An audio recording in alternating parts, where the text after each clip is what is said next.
Now Adam knew Eve his wife, and she conceived and bore Cain, and said, I have acquired a man from the Lord. Then she bore again, this time his brother Abel. Now Abel was a keeper of sheep, but Cain was a tiller of the ground. In the process of time, it came to pass that Cain brought an offering of the fruit of the ground to the Lord. Abel also brought of the firstborn of his flock and of their fat. And the Lord respected Abel and his offering, but he did not respect Cain and his offering. And Cain was very angry, and his countenance fell. Now Cain talked with Abel his brother, and it came to pass, when they were in the field, that Cain rose up against Abel his brother and killed him. The first generation of people who were born on earth brought gifts to the Lord. But the reaction of the Lord to these gifts was different. In one case it is positive, and in another is negative. One favored God and another did not. Nor is he worshipped with man's hands as though he needed anything, since he gives to all life, breath, and all things. God didn't need the gifts of Cain and Abel, but Cain and Abel did in order to establish a relationship with the Lord. Yes, their parents, Adam and Eve, sinned and were banished from the Garden of Eden. However, their children are the next generation of people, and they are not responsible for the affairs of their parents. Cain and Abel themselves wanted to establish a relationship with the Lord, and for this purpose they took those steps that they found right and brought fruits of the earth and animals. Although God does not eat either the fruits of the earth or animals, God has approved the gift of Abel. God saw the motive why Abel brought the animal as a gift to him. Abel wanted to establish a good relationship with God, and for this purpose Abel decided to repeat exactly what God did in the Garden of Eden when Adam and Eve sinned. God put leather clothes on them. As you know, the skin does not grow on trees, which means that God himself sacrificed an animal. The blood of this animal covered the sin of Adam and Eve. Realizing the essence of what God did, Abel himself decided to bring to God an animal and his blood so that Abel could also be in a covenant with God. Cain also brought to God what he had brought up in his field, I mean the fruits of the harvest. And the motive of Cain was pride. Here, Lord, I brought you what I grew myself. I sowed it myself and watered it myself, and on the strength of my efforts, you, Lord, must be on good terms with me. You see how much effort I have put into it. However, what Cain did not understand is that God himself doesn't need a sign of attention, but the motive of the heart which this token of attention is being made with. By faith, Abel offered to God a more excellent sacrifice than Cain, through which he obtained witness that he was righteous, God testifying of his gifts. Instead of understanding why there was such a reaction of God to gifts and learn from Abel how he managed to achieve the propensity of God, Cain plunged into himself and went on about the anger and iteration, which immediately transformed into envy.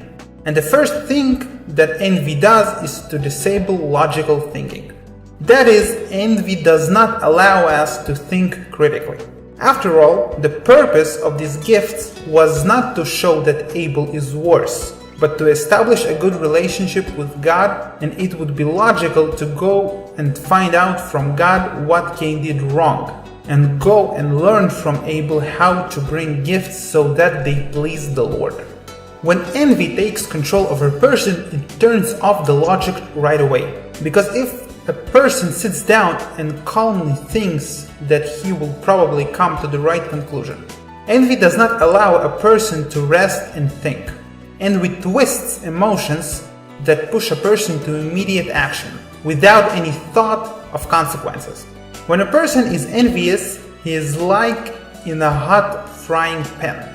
He cannot be at rest in relation to the object of his envy. Envy, scratching a pan to red, pushes one to impulsive actions. Envy says that if you want to get rid of your suffering, you need to destroy the one you envy. Your peace can only be in the case of the death of someone you envy. So Cain went and killed Abel, despite the fact that God, seeing the inner tortures of Cain, warned him. So the Lord said to Cain, "Why are you angry? And why has your countenance fallen? If you do well, will you not be accepted? And if you do not well, sin lies at the door, and its desire is for you, but you should rule over it." God pointed out to Cain that envy wants to take possession of him and that Cain can and must take the situation under control. However, Cain allowed envy to take control of him completely. And the next step, which makes envy mastering a person, is killing the object of envy. In the case of Abel, this was a physical assassination. When people living in envy cannot physically kill the one they envy, they begin to kill mentally, intellectually, and emotionally. No matter how it manifests itself, the goal is always the same, is to kill the one you envy. The brothers of Joseph sold him into slavery, envying a vision of his brother's life. Joseph, being 17 years old, was feeding the flock with his brothers. Now Israel loved Joseph more than all his children, but when his brothers saw that their father loved him more than all his brothers, they hated him and could not speak peaceably to him. Then Midianite traders passed by, so the brothers sold Joseph to the Ishmaelites for 20 shekels of silver, and they took Joseph to Egypt. Originally, the brothers wanted to kill Joseph physically, but Reuben persuaded not to do so. And then the brothers decided to kill Joseph morally, selling him into slavery. Joseph, who was born and raised free thanks to his brothers, fell into slavery. And all this because of the fact that Joseph dreamed that he would be a great man. It turns out that one can even envy the dreams of another person. Joseph's brothers said, now when they saw him afar off, even before he came near them, they conspired against him to kill him. Then they said to one another, look, the dreamer is coming, let's kill him. When one is in envy, he becomes sick of what another has. In this case, the brothers were sick of the dreams that Joseph dreamed. At the same time, Joseph could not influence the dreams he dreams of. This is beyond human control.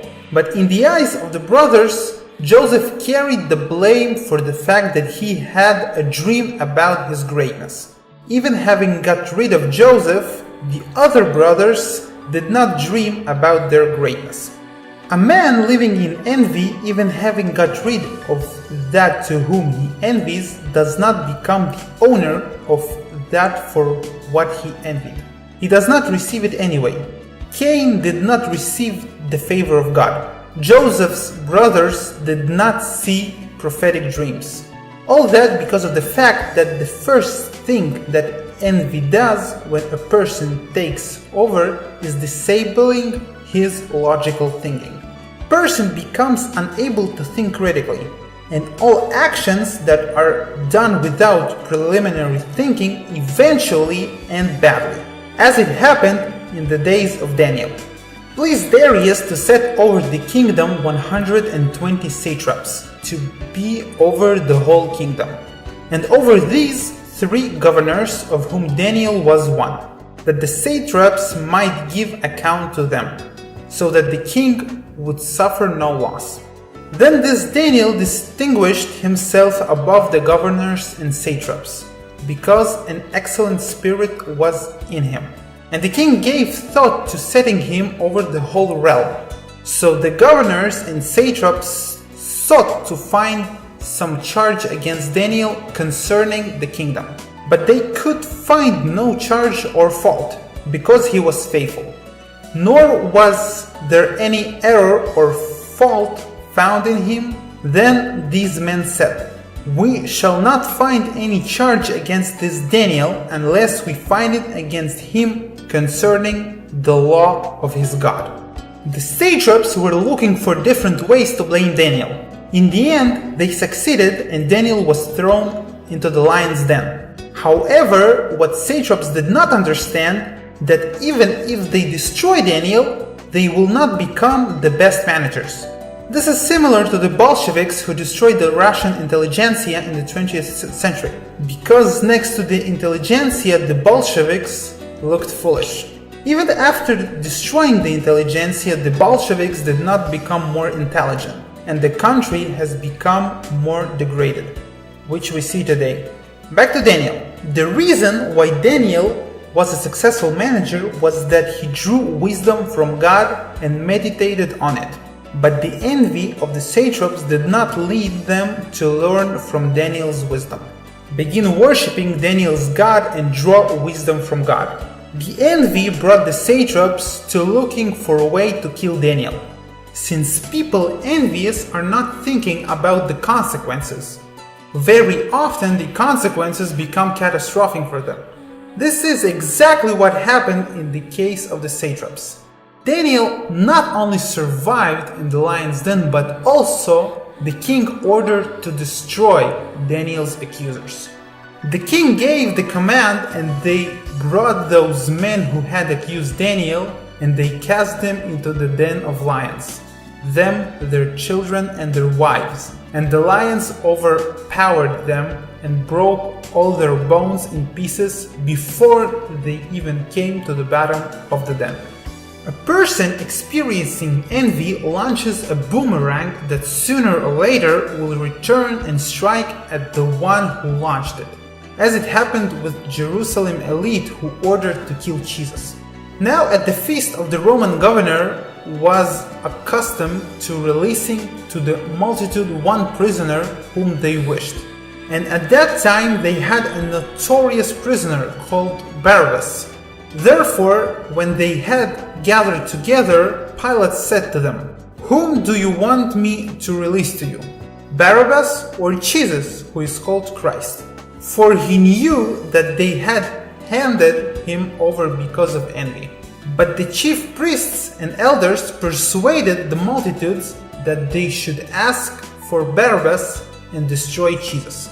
Even the Roman governor understood the reason why the high priests wanted to execute Jesus. The reason was envy. What did the chief priests and elders envy? They envied the fact that Jesus knows God and they do not. God answers the prayers of Jesus, not theirs.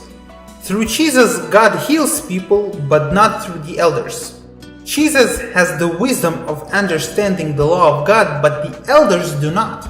There are people following Jesus, but not the elders.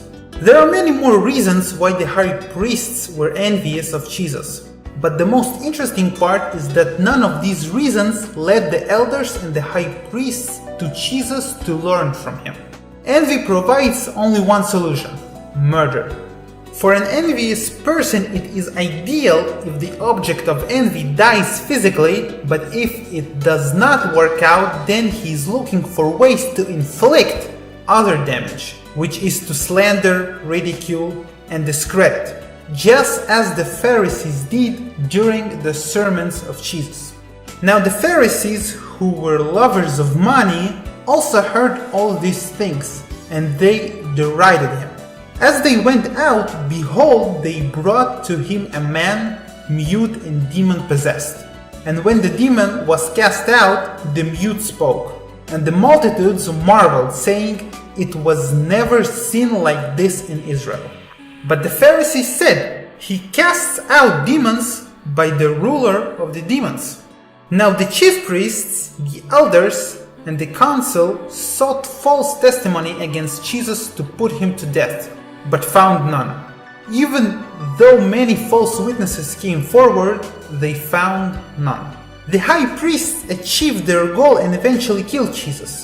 Envying Jesus, they launched a boomerang that returned to them the same, but only on a larger scale.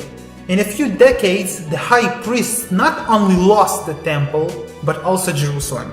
Jewish people themselves were exiled into all other countries, and Israel ceased to exist for 2000 years. Looking at all this, it becomes clear how dangerous a thing is envy. How to deal with it? Firstly, a person needs to be honest with himself. When a man finds himself envious, it is necessary, at least to himself, to confess honestly, I envy that person. The recognition of yourself in the presence of envy is already the beginning of the solution of this problem. Because without recognizing the existence of the problem, it is impossible to solve it. As it turns out, this step is very difficult for a lot of people. Neither Cain, nor the satraps, nor Joseph's brothers, nor the Pharisees did not recognize the existence of this problem. This happens today when people envy successful businessmen. Not recognizing the problem, we cannot begin its treatment. If a person confesses to himself that he envies, then it is worth stopping and not doing any hasty decisions, which envy pushes on.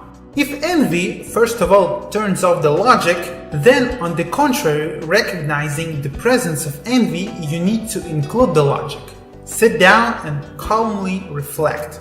The spirit of envy cannot tolerate peace and reflection.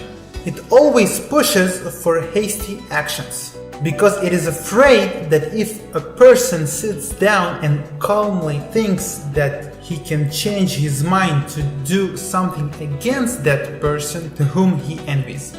If Cain would have sat down and calmly thought, well, if I kill Abel, how it will help me to get closer to God? The logic would say it won't help, and the logic would suggest since Abel was able to please God, then he knows something that I do not know. If I kill Abel, then I will never know about it and God will never accept my gifts. However, if Abel remains alive, then I can go to him and learn from him how to achieve. After all, what is the goal? The goal is to establish a good relationship with God, and the knowledge of Abel can be very useful to me. When a person not only sat down and calmly discussed the situation, but also went and began to learn from the one whom he envied, then it strikes a devastating blow to envy. If the satraps who went to Daniel and began to learn how to run the country in order to have the same success as Daniel, then surely Daniel would teach them too, and they would also be successful in their business. But envy tries so to set up a person so that he will never acknowledge that he is wrong, but he will always stand on its own and not learning from the one he envies. Just as the Pharisees did not want to become disciples of Jesus Christ and did not follow him, but on the contrary became ardent opponents of him. Although the logic prompted if Jesus knows God as the Father, then any of the Pharisees becoming the disciples of Jesus could know God as a Father as well. If through the hands of Jesus people receive healing, then through the hands of any Pharisee who would go to learn from Jesus, people would be healed as well. Because learning from the one you envy leads necessarily to a change of thinking, views of life, and generally to a change in the way of life, acquiring knowledge and changing the way of life, thus man drives the last nail into the coffin of envy. It happens that envy does not only appear in relation to other people, but appears within the family. The husband envies the spiritual growth of his wife, and this all results in irritability, aggressions, and scandals. But if the husband admits that yes, my wife knows God better than I do, and will go to ask her and to learn from her, then he can acquire the same spiritual level that his wife has. However, before that, of course, you need to put male pride in the background and humbly accept wisdom from the wife. And many men find it very difficult. For example, a neighbor bought a Mercedes, and someone struggles because of that. Instead of making scratches on the car, it's better to use the logic. I'll either go to a neighbor and ask them to teach me how to make money, If my neighbor does not want to share the secrets of success, then I will observe his life from the side and God will reveal to me how to achieve the same success. That is exactly what you cannot do, is closing your eyes to your envy and not turning your attention to it. Envy, if settled in a person, will not give him rest. It will certainly try to harm or kill someone. But the worst thing is that after this envy returns as a boomerang and destroys the life of a person in whom it lives. Where envy and self-seeking exist, confusion and every evil thing are there. Jesus said, I have come that they may have life and that they may have it more abundantly.